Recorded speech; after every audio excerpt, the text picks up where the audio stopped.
اللهم صل على سيدنا ومولانا محمد معدن الجود والکرم وآلہ وصحبہ وبارک وسلم۔ تمام تعریفیں حمد اور ثنا اللہ تعالیٰ جل جلالہ کے لیے، درود و سلام نبی رحمت نور مجسم شفیع معظم آقائے کل ختم رسول دانائے سبل احمد مجتبیٰ جناب حضرت محمد مصطفیٰ۔ اعلیٰ حضرت فاضل بریلوی رحمۃ اللہ تعالیٰ علیہ سے کسی بندے نے مسئلہ پوچھا۔ یہ میرے سامنے فتاوی رضویہ شریف پڑھا ہے، اس کی 10ویں جلد ہے اور صفحہ نمبر 105 ہے۔ کسی نے مسئلہ پوچھا کہ سادات کرام کو زکوٰۃ کے پیسوں سے رقم دی جا سکتی ہے؟ سادات کو ظاہر ہے اس نے اعلیٰ حضرت کے زمانے میں پوچھا مسئلہ کہ آج کل جو سادات ہیں ان کو زکوٰۃ کے ساتھ ان کی مدد کی جا سکتی ہے؟ تو اعلیٰ حضرت نے اس کا جواب لکھا تفصیل کے ساتھ، چاہیے تھا بس اس کا جواب دے دیتے کہ نہیں دی جا سکتی، لیکن صفحہ نمبر 105 پر فرماتے ہیں سارا جواب دے کے نا پیچھے کہ جائز نہیں، صفحہ نمبر 105 پہ فرماتے ہیں کہ یہ کیا بات ہوئی کہ تم نے ان کو زکوٰۃ ہی دینی ہے؟ فرمایا اس طرح کرو، اپنے خالص مال میں سے جس میں 1 روپیہ بھی حرام کا نہ ہو، خالص مال لو اور عقیدت کے ساتھ جاؤ اور سید کی بارگاہ میں ہدیہ پیش کر کے آؤ۔ سید کی بارگاہ میں ہدیہ پیش، اہل بیت نبوت کا جو پیار ہے وہ ایمان ہے، وہ حسن ہے۔ یار یہاں تو لوگوں نے الجھا دیا بہت ساری چیزوں کو۔ اہل بیت نبوت اور ان ہستیوں کا جب آپ نام لیں تو آپ کے نام لینے سے محبت چھلکنی چاہیے۔ یہ صبح و شام یہ جو دن آپ آئے ہیں نا، تو گھروں کے اندر ہمارے بچوں کے درمیان جب ہم بیٹھے ہیں تو ہمارا لب و لہجہ بتائے کہ ہم رسول اللہ کی اولاد کے غلام ہیں، ہمارا ایک خاص حسن ہو، ایک خاص پیار ہو۔ 10 محرم کو نیاز پکائیں نا، نیاز، تو اس طرح کی نیاز نہ پکائیں جس طرح کی روٹین میں ہم نیاز پکاتے ہیں کہ میں نے دے دیا ہے 5000 روپیہ، مسجد میں چاول پک جائیں گے، اور چاول پکا کے تو بانٹ دو۔ اپنی دوستوں کی جب دعوت کرتے ہو تو اس طرح کرتے ہو؟ آپ تو ڈھونڈ کے لاتے ہو کہ ہوٹل کون سا اچھا ہے۔ کبھی ایسا بھی ہوا ہے کہ ٹینٹ والے برتنوں میں آپ نے کھانا دے دیا ہو، دوست آئیں اور نیاز ہو امام حسین کے نام کی اور تیرے برتن بھی دھلے ہوئے نہ ہوں، تجھے پتہ ہی کوئی نہ ہو؟ میری والدہ صاحبہ کہا کرتی تھی کہ جس نے 10 محرم کو لنگر بانٹنا ہے نا، جس نے پکانا جس نے وہ تو الگ بات، جس نے بانٹنا ہے وہ بھی وضو کر کے آئے، وہ بھی وضو کرے۔ وہ سادے لوگ تھے لیکن عقیدتوں سے بھرپور تھے۔ یہ بحثوں میں نہ الجھیں کہ وہ فلانا کیا کہہ رہا ہے، فلانا کدھر جا رہا ہے، وہ فلانے چونکہ ادھر جا رہے ہیں۔ ہم کسی کی ضد میں کیا اہل بیت سے پیار کریں گے یا کسی کے کہنے پر پیار کریں گے؟ اہل بیت ہمارا ایمان ہے۔ ہماری اولادیں اور ہماری اولادوں پر جتنا کرم اللہ کرتا ہے، اور اللہ نے ہمیں جو کچھ دیا ہے یہ مصطفیٰ کی اولاد کا صدقہ ہی تو دیا ہے۔ آپ کدھر نکل گئے؟ سنو، میں فتاوی رضویہ پڑھ رہا ہوں، اہل سنت کے امام کی بات کر رہا ہوں۔ سنو، حدیث پاک لکھی ہے اعلیٰ حضرت، 2 حدیثیں لکھی ہیں، ذرا حسن دیکھنا۔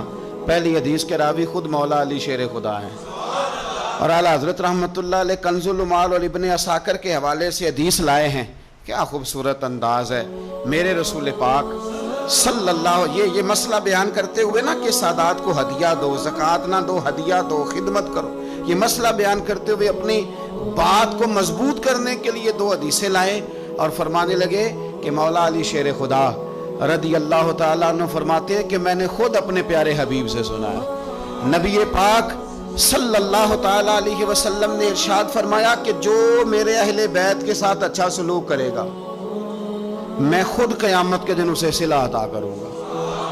یہ حدیث مولا علی شیر خدا سے روایت ہے، اور جو اگلی حدیث اعلیٰ حضرت نے لکھی ہے تاریخ بغداد کے حوالے سے، اس حدیث کے راوی امیر المومنین حضرت عثمان غنی رضی اللہ تعالیٰ، حضرت عثمان غنی راوی ہیں۔ اور ذرا جملے دیکھیے، نبی پاک صلی اللہ علیہ وسلم نے کیا فرمایا؟ یہاں اہل بیت کے لفظ نہیں، پچھلی حدیث میں اہل بیت کا لفظ تھے، یہاں اہل بیت کے لفظ نہیں۔ اللہ کے محبوب صلی اللہ تعالیٰ علیہ وسلم فرمانے لگے جو شخص بھی عبد المطلب کی اولاد کے ساتھ دنیا میں کوئی نیکی کرے، میرے دادا کی اولاد کے ساتھ، فرمایا جو بھی عبد المطلب کی اولاد کے ساتھ دنیا میں کوئی نیکی کرے. اور یار سننا، کبھی اس طرح بھی ہوتا ہے، کبھی اس طرح بھی کہ بیٹی غریب ہو، میں مثال دے کے بات سمجھانے لگا ہوں، یا بچے کسی جگہ بھی وہ تعلیم حاصل کر رہے ہوں تو باپ جاتا نہیں کنٹین پہ جا کے کہہ دیتا ہے کہ میرے بچے جو مانگے دے دینا، مہینے کے بعد بل بنے گا تو میں ادا کر دوں گا، یا جو مانگے دے دینا. ٹیچر سے کہتا ہے بچے کو چیزیں دے دینا، پیسے میں دے دوں گا، میرے جو بچے ہوئے. دیکھو حسن، دیکھو میرے رسول پاک علیہ السلام نے جو بیان کیا.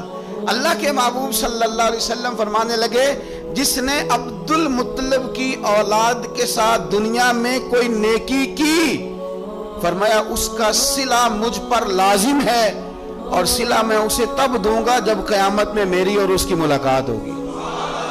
جب قیامت میں میری اس سے ملاقات ہوگی تو میں خود اسے صلہ دوں گا، میں خود اسے صلہ دوں گا، میں صلہ دوں گا. قربان جائیں اعلیٰ حضرت بریلوی پر. اعلیٰ حضرت فرمانے لگے جو حضور نے دینا ہے وہ تو دینا ہی ہے، اور پتہ نہیں کیا کچھ دینا ہے. فرمانے لگے اتنا تھوڑا ہے کہ حضور نے فرمایا جو عبد المطلب کی اولاد سے نیکی کرے وہ قیامت میں مجھ سے ملے گا. تو یہ بہت بڑا صلہ نہیں کہ جو حضور کی اولاد سے پیار کرے وہ قیامت میں حضور سے ملے گا. جان دے دی وعدہ دیدار پر، تو وعدہ کریں دیدار کا، جان دینے کو تیار ہے. فرمایا جو عبد المطلب کی اولاد سے نیکی کرے مجھ پر لازم ہے صلہ دینا جب وہ مجھ سے ملے گا. اور یارو کھل کے پیار کرو میرے محبوب کی اولاد سے، سیدہ پاک سے، شیر خدا سے، امہات المومنین سے، حضور کی شہزادیوں سے، نبی پاک کے حسن سے، حضور کے حسین سے. یار تو بات سمجھنا، کسی کو چنبیلی کا پھول پسند ہے، کسی کو گلاب کا پھول پسند ہے. مدینے والے رسول فرمانے لگے یہ حسن اور حسین میرے پھول ہیں، یہ میرے پھول ہیں، پھول حضور سونگا کرتے. اعلیٰ حضرت فرماتے ہیں کیا بات رضا اس چمنستان کرم کی، زہرا ہے کلی جس میں حسن اور حسین پھول، زہرا ہے کلی جس میں حسن اور حسین.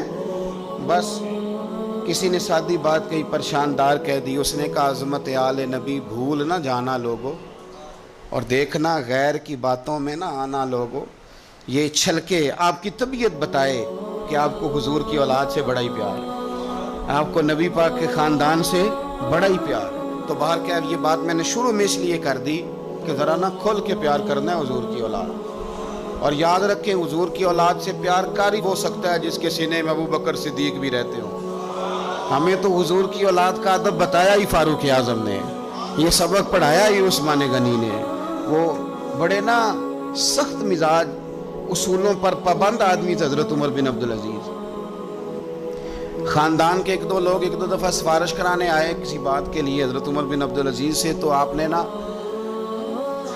عملے کے لوگوں سے کہا آج کے بعد میرے خاندان کا کوئی بندہ ہے تو اندر نہ آنے دینا،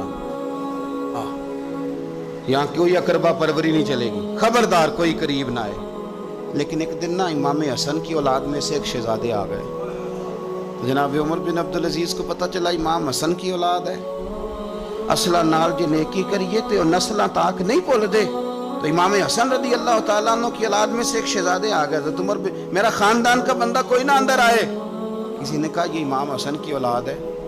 جناب عمر بن عبدالعزیز نے ممبر چھوڑا، تخت چھوڑا، شہزادے کو تخت پہ بٹھایا، پھر دونوں آنکھوں میں آنسو اور دونوں ہاتھ باندھ دیے.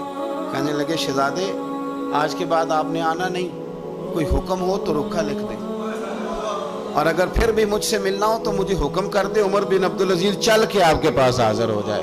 تیری نسل پاک میں ہے بچہ بچہ نور، تو ہے عین نور تیرا سب گھر. تو ذرا ہوش سے ذرا تھوڑا سا نا ہماری کیفیت بتائے کہ ہمیں حضور کی اولاد سے بڑا ہی پیار ہے. اور ایک بات اور، سید کا بس صحیح العقیدہ ہونا شرط ہے، صحیح العقیدہ ہو، صاحب ایمان ہو. باقی آپ بحث نہ کریں کہ نمازیں کتنی پڑھتا ہے، عالم فاضل کتنا ہے. بزرگ فرماتے ہیں قرآن کا صفحہ اگر کبھی کیچڑ میں بھی گر جائے نا، اس پہ پیر نہیں رکھا جاتا، اسے پھر بھی دھو کے چوما ہی جاتا ہے، کیونکہ وہ صفحہ قرآن کا ہے. فرماتے ہیں تو سید پہ بحث نہ کر کے نیک کتنا ہے اور پرہیزگار کتنا ہے، کرتا کیا ہے، تو اپنے اعمال پہ غور کر اور یہ سمجھ یہ کوئی عام نہیں، یہ خون رسول ہے. اعلیٰ حضرت حضور کے بچوں کی شان بیان کرتے ہیں تو کہتے ہیں آب تطہیر سے جس میں پودے جمے.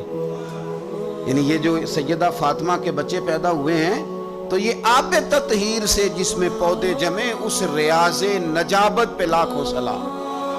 تو بڑی تسلی سے، بڑے ذوق سے، بڑے شوق سے منقبت سنیں پورا یہ محرم کے داغ. بحث نہیں کریں، مہربانی کرنی ہے آپ نے، بحث شہث نہیں کرنی. میں نے آپ کو پہلے بھی بتایا تھا، پھر کہہ دیتا ہوں. میری اماں جی مینوں 10 محرم تو پہلا کہنا ٹوٹیاں لیا دے، کھیر ونڈنی ہے. مینوں لین جانیاں پیندیاں سن. میں کہنا اماں جی میں پوچھیا اپنے استاداں نوں، پرات وچ بھی ختم ہو جاندا ہے، پتیلے 'چ بھی ہو جاندا ہے، چلو ٹوٹیاں کو فرض نے. مینوں کہنا کہ میں تینوں ایڈا مولوی مندی نہیں تو مینوں مسئلے نہ سنا، کل دا بال ہے، جا ٹوٹیاں لیا. تو 2-3 درجن ٹوٹیاں میں لا کے دیتا. تو میں نے ایک دن پوچھ لیا، میں نے کہا اماں جی مطلب ٹوٹیوں کی حکمت کیا ہے؟ تو کہنے لگے پتر، حضور کی اولاد کے نام پہ کسی کو کچھ شے دینی اور اسے کہنا برتن واپس کر کے جا. حسن حسین کے نام پہ جو دے دیا سو دے دیا، ختم ہو گئی بات. اب برتن واپس مانگنا بس حضور کی اولاد کا صدقہ ہے جو کچھ بھی ہے. تو یہ وہ سادے لوگ تھے، پر ان کا نا مکان کچے عقیدے پکے، مکان کچے عقیدے. ہن مکان پکے دے نال بحث، صبح و شام بحث، جتنی مرضی کرا لو.